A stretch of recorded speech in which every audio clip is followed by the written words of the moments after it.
నిన్న జమ్మూ కాశ్మీర్లోని పహల్గాం వద్ద జరిగిన టెర్రరిస్టు కాల్పులను తెలంగాణ జనసమితి తీవ్రంగా ఖండిస్తున్నది.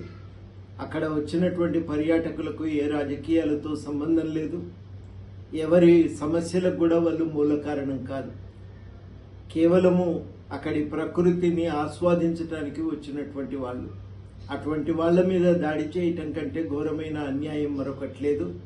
ఈ దాడిని అందరూ కూడా ప్రజాస్వామికవాదులు, శాంతి కాముకులు అందరూ కూడా తీవ్రంగా ఖండించాలని సందర్భంగా కోరుతున్నా. దీనివల్ల కలిగే ప్రయోజనం కూడా ఏమీ లేదు. ఏ సంబంధము లేని సాధారణ ప్రజలను చంపటం ఏ రాజకీయ లక్ష్యాల సాధన కూడా దోహదపడేటువంటి చర్య కాదు. ఇటువంటి చర్యలను అందరం కూడా ముక్త కంఠంతో ఖండించాలి.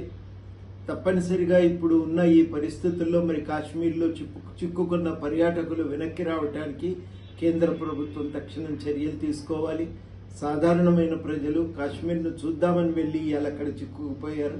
వాళ్ళందరూ కూడా ప్రశాంతంగా వెనక్కి తిరిగి రావడానికి కేంద్ర ప్రభుత్వం తగు ప్రయాణ సౌకర్యాలను కల్పించాలని, విమానాలను ఏర్పాటు చేయాలని ఈ సందర్భంగా కోరుతూ టెర్రరిస్టు దాడులను ముక్త కంఠంతో ఖండిద్దాం.